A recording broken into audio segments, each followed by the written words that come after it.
जय शिवराय.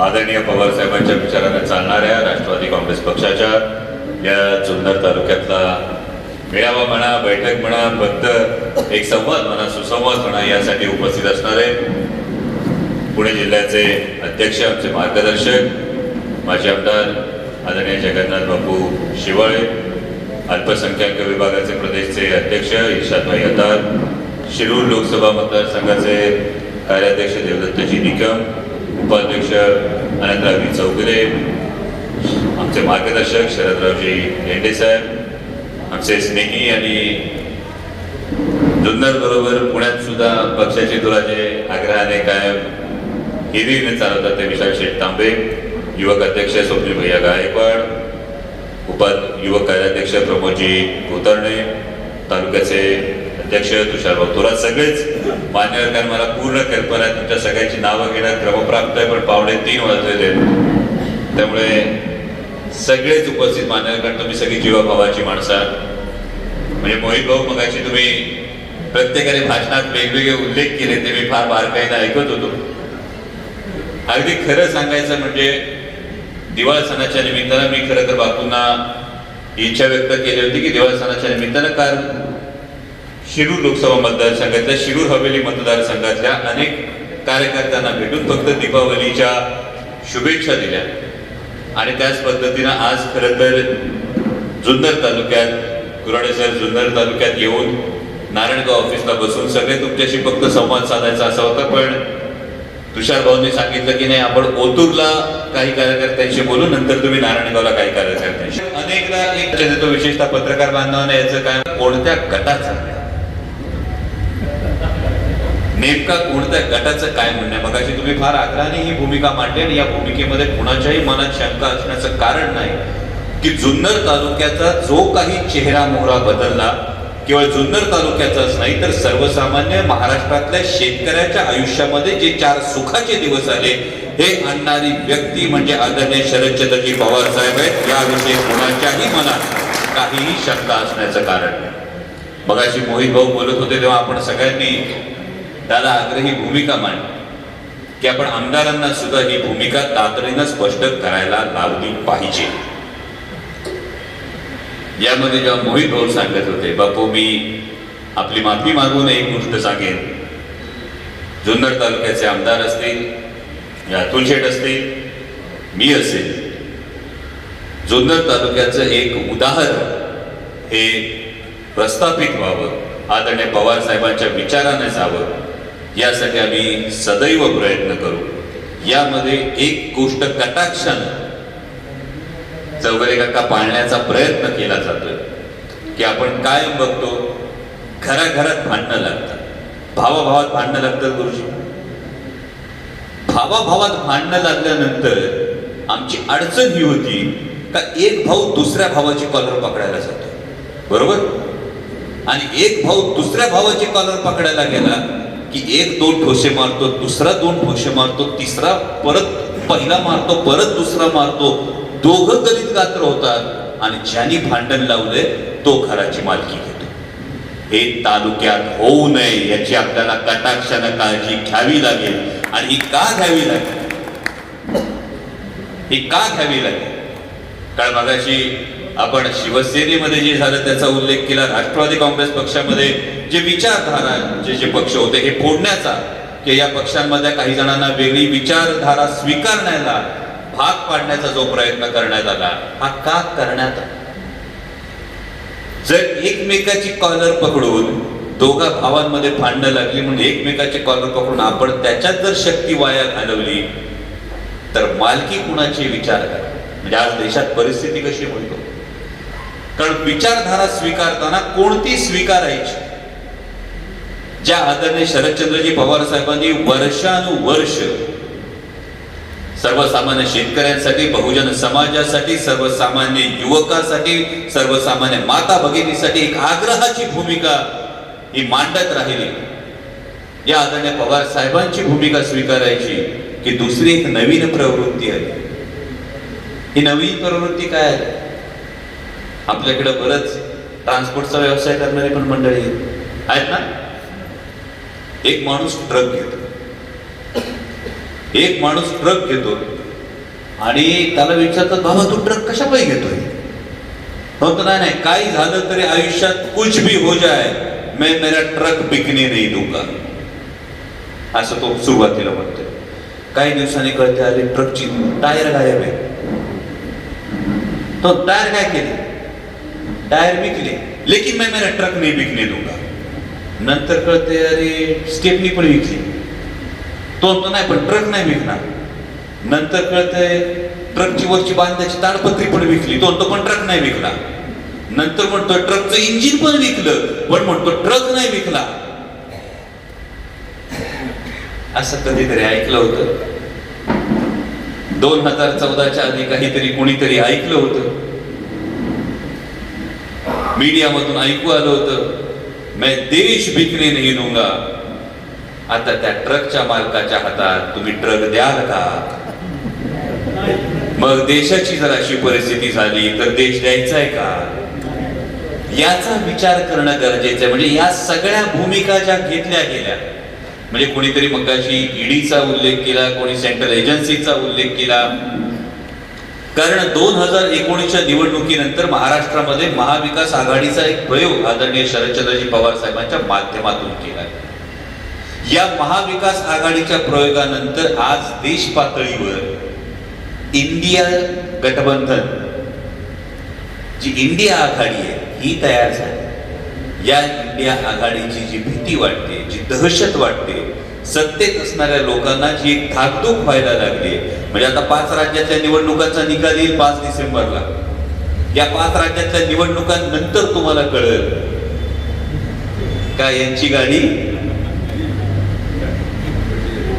ही परिस्थिती जी आहे ही होत असताना येन प्रकारेनं सत्ता हस्तगत करण्यासाठी हा सगळा जो डोलारा आहे हा उभा करण्यात आलाय.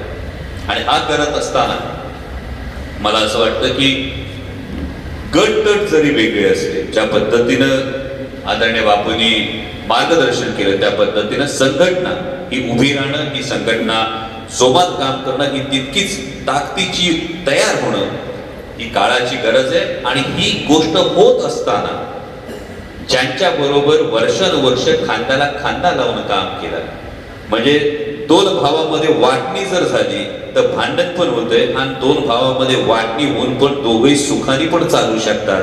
तर ते सुखाने चालणं जे महत्वाचं आहे, त्या पद्धतीनं ही संघटना ताकदीनं आपल्याला उभी करणं गरजेचं. मगाशी देवदत्त निकम साहेब आपण एक विकासाच्या भूमिकेचा उल्लेख केला. अनेक जण, मगाशी बापूंनी सुद्धा कोकणावर राहणाऱ्यांचा उल्लेख केला. पण मोहित भाऊ, कोकणावर राहणाऱ्यांची एक अडचण फक्त आपल्याला सांगू इच्छितो. वादळ जेव्हा येतं ना, तेव्हा वादळ छाताडावर घेण्याचं नाव इतिहासात लिहिलं जातं. वादळ ओसरल्यानंतर वाऱ्याची दिशा बघून जो आपली दिशा बदलतो त्याचं नाव कधी इतिहासात लक्षात ठेवलं जातं. आणि जेव्हा ही कायम भूमिका सांगितली जाते, ही मान्य भूमिका आहे, ज्या आपल्यापैकी अनेकांकडे, माझ्याकडे रस्ता झाला पाहिजे, सभा मंडप झाला पाहिजे, हे विकासाचं काम झालं पाहिजे. आज ही भूमिका घेतल्यानंतर आज आम्ही आमची अडचण सांगतोय ना. मगाशी शिंदे साहेबांनी आमच्या उमेश भाऊनी चिठ्ठी दिली, हा निधी होत नाही. उमेश भाऊ, सगळी कामं टीपीडीसी मध्ये पडलेली आहेत. भूमिका घेतली तर कामं मंजूर होत नाही. अनेकदा आमदार महोदयांना या अडचणी होतात, या अडचणी जाणवतात, कामच होत नाही. आणि त्यावेळी खरोखर प्रश्न पडतो की जर विकासाचीच कामं होत नाही तर आता मी भूमिका बदलावी का? शिवजन्मभूमीतले एक इतिहास आहे. विचार करा, विकासाची कामं म्हणजे काय? ज्याच्या हातात सत्ता असते त्याच्याकडून निधी येणार, ज्याच्या हातून सत्ता आहे त्याच्याकडून संरक्षण मिळणार, याच सगळ्या गोष्टी असतात. याच पद्धतीनं आज तुम्ही राजस्थानातले मोठमोठे राजे विचार करा. राजस्थानातल्या मोठमोठ्या राजांचे मोठमोठे महाल अजून सुद्धा अस्तित्वात आहेत ना. आपण राजस्थानात गेल्यावर बघतो मोठमोठे महाल बघतो, कारण या राजस्थानातल्या राजांनी तेव्हाच्या विकासासाठी, तेव्हाच्या परिस्थितीनुसार मुघलांचं मांडलिकत्व पत्करलं का? तर तिकडून धोका आहे, तिकडून आपल्याला सगळं मिळावं म्हणून मांडलिकत्व पत्करलं. मग राजा मानसिंगांनी सुद्धा विकासासाठी गेला. मिर्झा राजा जयसिंग सुद्धा तत्कालीन विकासासाठी गेला. आणि मगाशी जो निकम साहेबांनी प्रश्न विचारला, जेव्हा तुम्ही विकासासाठी मान वाचवण्यासाठी मांडलिकत्व पत्करता तेव्हा तुम्हाला मान वर करून बोलण्याची धाडस राहत नाही.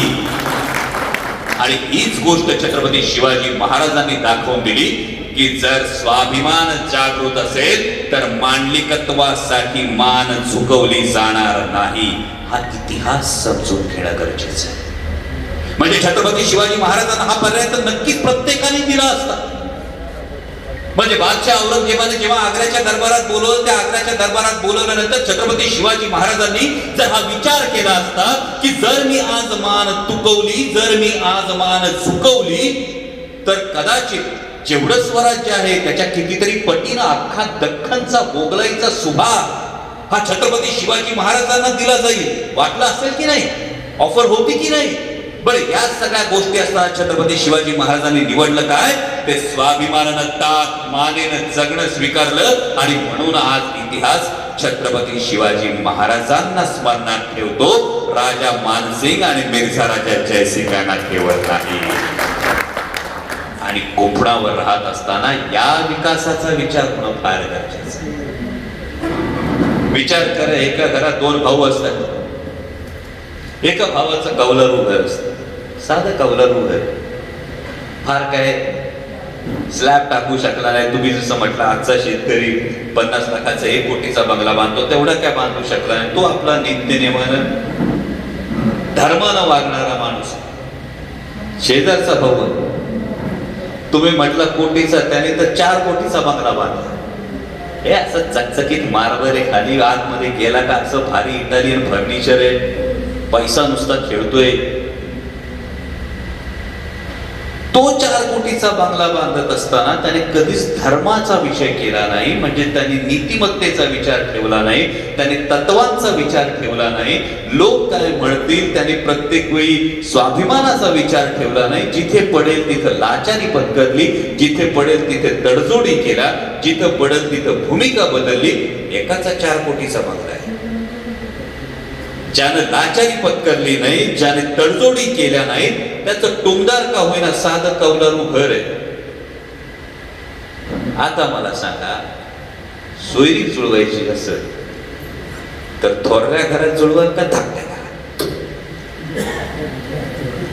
4 कोटीच्या बंगल्यात जुळवाल का जो नीतीने वागतो त्याच्या घरात जुळवाल? जो नीतीने वागतो त्याच्या घरात जुळवाल. का जुळवाल?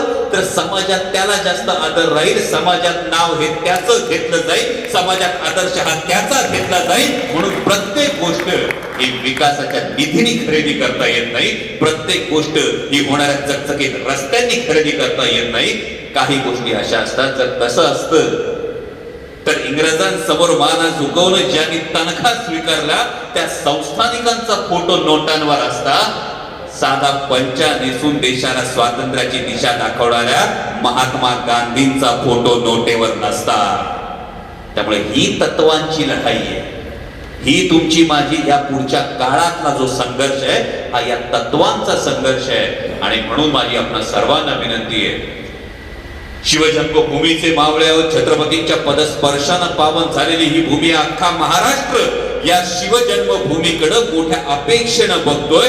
आणि म्हणून या शिवजन्मभूमीतल्या प्रत्येकाचं हे कर्तव्य आहे की या पुढच्या काळात आपली जी वाटचाल असेल ती मान झुकवणारी नाही तर वादळ छाताडावर झेलणारी असावी. एवढीच तुम्हाला सगळ्यांना विनंती करतो आणि थांबतो. जय हिंद, जय महाराष्ट्र, जय श्री. चैतन्य ज्वेलर्स, जुन्नर तालुक्यात प्रथमच जुन्या दागिन्यांमध्ये 0% घट. चैतन्य ज्वेलर्स दीपावली महोत्सव 2023. जुन्नर तालुक्यात प्रथमच जुन्या दागिन्यांमध्ये 0% घट. ऑफर कालावधी फक्त 5 नोव्हेंबर ते 27 नोव्हेंबर. मोडीत घट नाही आणि भावातही फरक नाही. जुने कोणत्याही सोनाराकडील दागिने घेऊन या व नवीन तयार HUID क्रमांक असलेले दागिने घेऊन जा. फक्त मजुरीच्या बदल्यात नवीन दागिने खरेदी करा. चैतन्य ज्वेलर्स दीपावली महोत्सव 2023. ऑफर कालावधी फक्त 5 नोव्हेंबर ते 27 नोव्हेंबर पर्यंत. मुख्य शाखा मुंजावा चौक, ओतूर. संपर्क क्रमांक 9890 25 63 45. शाखा नंबर 1, त्रिमूर्ती मंगल कार्यालय, नाशिक रोड, आळेफाटा. संपर्क क्रमांक 8956 36 36 37. चैतन्य ज्वेलर्स. आमच्या सर्व ग्राहकांना दीपावलीच्या हार्दिक शुभेच्छा.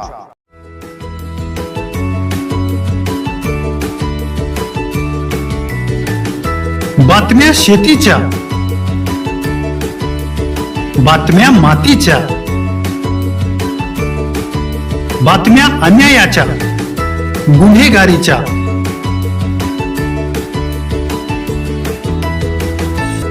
राजकारणाच्या आणि समाजकारणाच्या, शोषणाविरुद्ध बुलंद आवाज, जनसामान्यांच्या हुंकाराची गाज, सत्कार्याला प्रोत्साहन, दुष्कृत्याला अनुशासन,